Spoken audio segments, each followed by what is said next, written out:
On a souvent tendance à célébrer justement des concepts du type ZLECAf, etc. Mais ce que l'on constate, c'est que le monopole focal de l'offre est toujours orienté vers les puissances étrangères, donc les pays développés, les pays de l'OCDE, qui justement vont déverser tous leurs produits finis dans nos pays. Et il se pose donc un problème de compétitivité. Il se pose un problème de compétitivité lorsque l'artisan congolais est dans le même marché qu'un artisan, alors qu'il travaille au scalpel et au couteau, et on le met dans le même marché que l'artisan français ou allemand qui travaille avec des instruments beaucoup plus performants.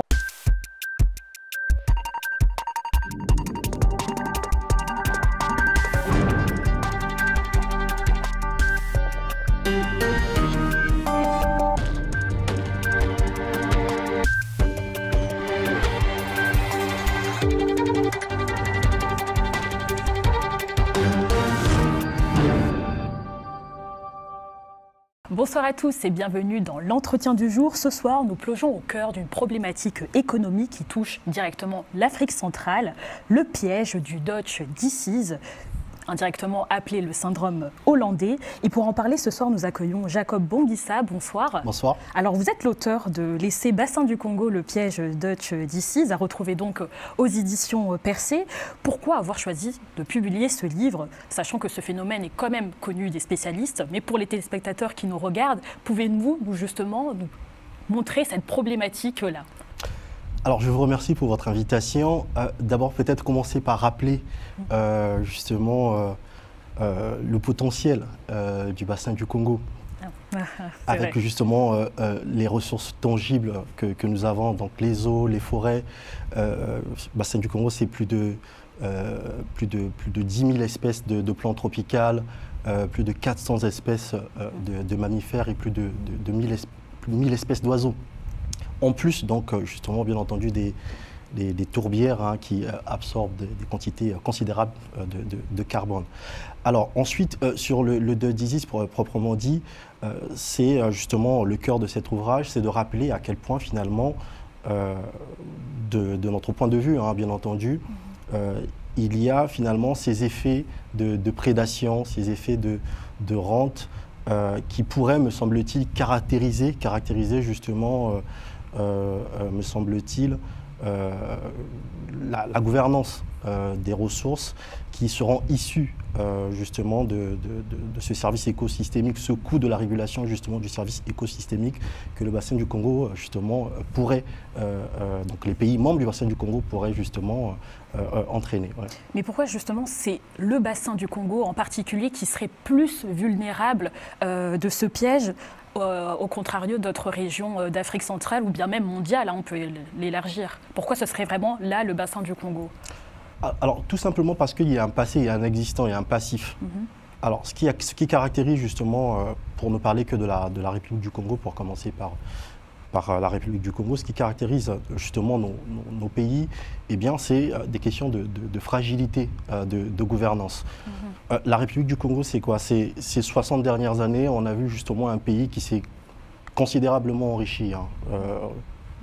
1960, à peu près 130 millions de dollars de PIB pour 1 million d'habitants. Et en 2023, 14,2 milliards de dollars de PIB pour à peu près 4,5, peut-être 5 millions d'habitants.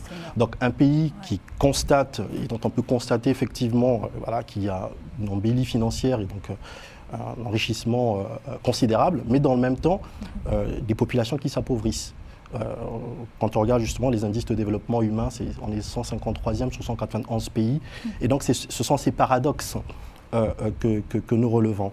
Et donc l'idée, c'est de dire comment expliquer que des gouvernants, effectivement, qui, sur des questions, et donc les ressources considérables, colossales, issues justement de l'exploitation de tout ce qui est pétrole, donc l'industrie extractive, etc., comment expliquer que des gouvernants qui finalement étaient, me semble-t-il, dans l'incapacité d'apporter justement aux populations toutes les attentes nécessaires du fait de l'exploitation de ces ressources pétrolières, Comment expliquer que les mêmes seraient au nom de ce que, quelque part, justement, elles se seraient converties à l'écologie? Comment expliquer que les mêmes seraient en capacité tout d'un coup, justement, de gérer finalement les dividendes issus de ce capital vert? Et c'est pour ça que dans votre essai, vous insistez vraiment sur la nécessité d'une modernisation d'une élite donc africaine beaucoup plus autonome. Mais qu'est-ce que vous entendez par là? N'est-ce pas là, justement, une vision très occidentale, on va dire, du développement que vous proposez? Non, pas du tout. C'est pas une vision occidentale. C'est tout simplement de dire qu'il y a, me semble-t-il, un certain nombre de fondamentaux. Un certain nombre de fondamentaux parce que quand on regarde aujourd'hui au niveau de délitement de nos États, on n'a pas besoin, me semble-t-il, d'importer des modèles de gestion, de gouvernance. Pourtant, ça marche ailleurs, hein. Pourquoi pas justement l'importer? Ce serait une question quand même. Oui, mais ce que je vais dire, c'est que justement, il faut penser des systèmes de façon endogène. C'est bien, on peut importer des modèles. Je n'exclus pas la possibilité de pouvoir importer des modèles. Mais ce que je vais simplement évoquer, pour revenir justement sur les données que je citais précédemment, et là, une fois de plus, il n'y a pas que la République du Congo, je parle de la République démocratique du Congo également. C'est de la responsabilité, finalement, de nos gouvernants de penser de façon endogène au développement. Alors, il y a différents modèles, il y a différents processus, mais c'est la responsabilité de nos gouvernants de penser de façon endogène. En République démocratique du Congo, je faisais allusion justement à la jeunesse, donc au forçat du cobalt, donc des jeunes qui sont obligés d'aller forer de façon dangereuse avec tous les risques que peut justement courir cette jeunesse, aller forer pour $1 ou €, justement, des mines. Et ça, c'est quelque chose de très concret. Et donc, je pense que le développement requiert de la transparence, il faut des instruments et des mécanismes de contrôle. Il faut ensuite que nous puissions assumer finalement cette espèce de polycentrisme de l'action publique avec, sur des questions environnementales par exemple, le fait que, de mon point de vue, qu'il n'y ait pas que les politiques. Il faut des scientifiques, il faut des universitaires, il faut aussi des populations locales, autochtones, de sorte que voilà, le tour de table soit élargi sur les questions de gouvernance. Donc on peut, me semble-t-il, réfléchir à la possibilité de mieux orienter notre approche. En tout cas, les lecteurs et bien même voir les téléspectateurs qui aimeraient justement en savoir plus sur votre livre pourraient être d'accord sur votre approche pour dire que justement la classe dirigeante s'enrichit personnellement, mais vous ne pensez pas qu'il faut voir aussi au-delà que la classe dirigeante avec la responsabilité des collectifs justement et celle des bailleurs de fonds et bien même au-delà de ça des multinationales aussi qui ont une grande responsabilité dans ce piège? Oui, tout à fait, tout à fait. Alors, pour illustrer cela, je vais revenir sur justement le PIB, qui me semble-t-il est un indicateur important. Alors, selon la Banque africaine de développement, il faut, pour justement aborder de façon adéquate le changement climatique pour la République du Congo entre 2020 et 2030, à peu près 13,6 millions de dollars. Ça représente à peine 10% du PIB en proportion de ce que le Congo a pu générer en 2023. D'accord. 10%. Donc si on avait véritablement, parce que si on avait véritablement à cœur, et en tout cas la volonté politique, comme on dit, d'amorcer ce processus, on l'aurait fait. Oh. Et donc, je suis d'accord qu'il y a, me semble-t-il, nécessité pour justement les pays développés me semble-t-il, assumer leur part de responsabilité et donc payer le coût de ces services écosystémiques que nous rendons au reste de la planète à travers ce mécanisme de régulation justement que nous assumons. Mais il y a, me semble-t-il, une sorte de contresens, quelque chose de contre-intuitif. C'est-à-dire qu'il y a un discours aujourd'hui qui consiste à dire oui, il nous faudrait mobiliser des ressources pour financer et accompagner ce processus, parce que derrière, il y a cette incitation qui est faite justement à nos États de réduire la part justement des énergies fossiles dont nous avons besoin pour nous développer. Donc, je considère que c'est assez contre-intuitif. On a des ressources aujourd'hui que finalement les dividendes tangibles issus de l'exploitation de ces ressources servent déjà aujourd'hui. Et donc que l'on n'attende pas finalement des ressources venant de l'extérieur pour accompagner ce processus de développement. Avec ce que nous avons, nous pouvons, me semble-t-il, véritablement être efficaces, apporter les réponses qu'attendent nos populations et donc être en capacité d'agir au quotidien. Donc oui, ne pas attendre donc des bailleurs de fonds des multinationales, tout à fait. Mais avec la multiplication des projets miniers et forestiers soutenus notamment par la Chine et d'autres puissances étrangères, comment justement les élites du bassin du Congo peuvent-elles résister à cette pression étrangère et à mieux défendre surtout les intérêts locaux, parce que c'est quand même eux qui dirigent, on va dire, les sites miniers ou alors même d'autres ressources quand même. Alors, tout à fait. Ce qui est vrai, c'est que l'Afrique est l'objet de toutes les convoitises. C'est ça. Et ça, il faut le rappeler.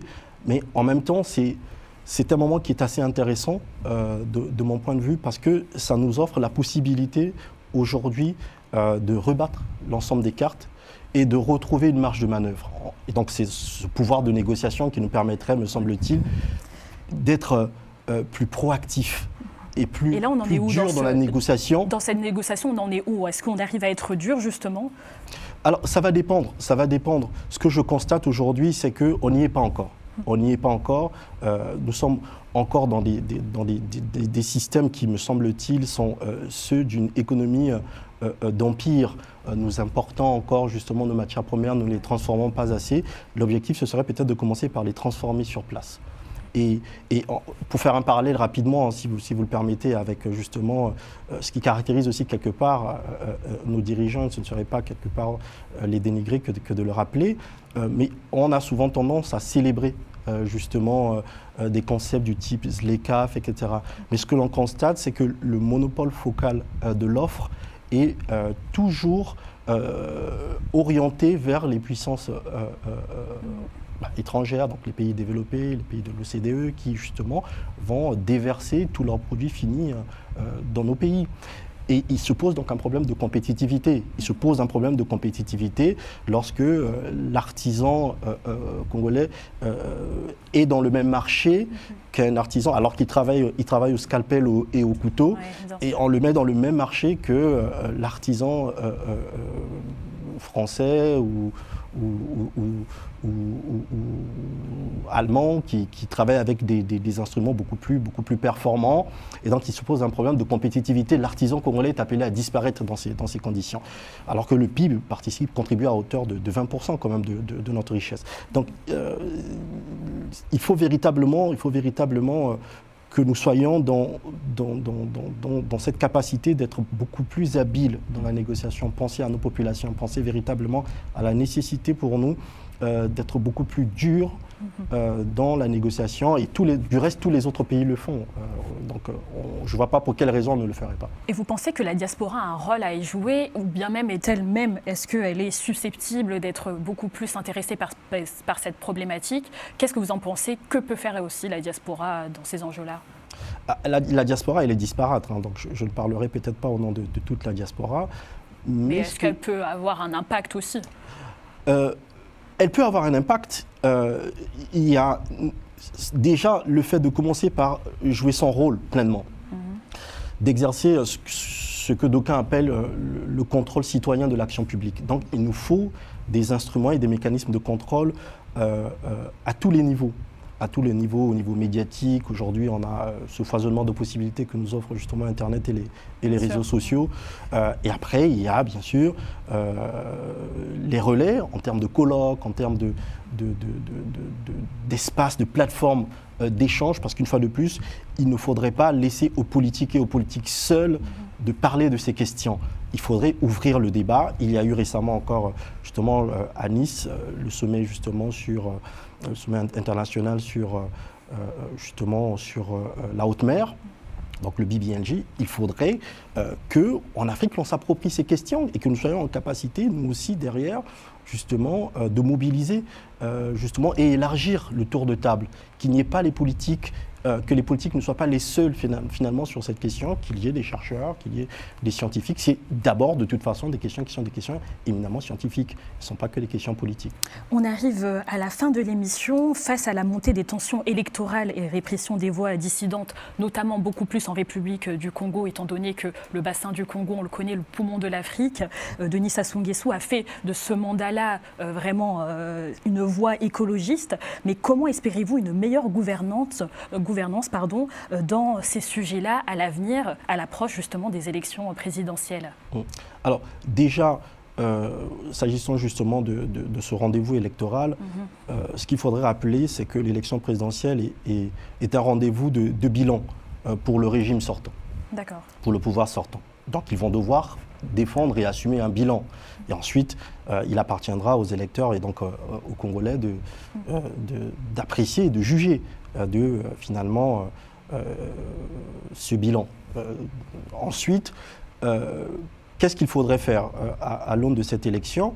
C'est qu'il y ait une élection qui soit déjà ouverte et qu'elle permette l'expression et la manifestation d'autres offres politiques. Si on considère qu'on est une démocratie libérale, et donc avec la possibilité pour les uns et les autres de pouvoir s'exprimer, de porter des projets politiques, et donc, je le disais, c'est un rendez-vous de bilan pour le pouvoir sortant. Pour ceux qui ont des offres politiques, eh bien, ce sera un rendez-vous de projets. Et donc, dans le cadre de ces projets-là, il faudrait porter des projets qui intègrent l'ensemble de ces problématiques, des problématiques sociales, sociétales, environnementales, écologiques, industrielles, parce qu'on a besoin, et je le disais, la nécessité pour nous est justement d'industrialiser un certain nombre de processus et ne pas justement continuer à considérer qu'on a besoin de l'extérieur pour penser notre propre développement. Il faudrait que celui-ci soit endogène. Ça ne signifie pas qu'il faudrait être fermé, il faut bien au contraire rester ouvert, mais il faut avoir le courage d'assumer justement la vision qui est la nôtre et l'histoire de l'Afrique, bien sûr, du Congo et bien entendu des pays membres du bassin du Congo. Merci beaucoup Jacob Bonguissa. Vous êtes donc l'auteur de l'essai Bassin du Congo, le piège du Dutch Disease, à retrouver donc aux éditions Percé. Merci à vous de nous avoir suivis. C'est la fin de l'entretien du jour. On se retrouve très prochainement sur Global Africa Télé Sud.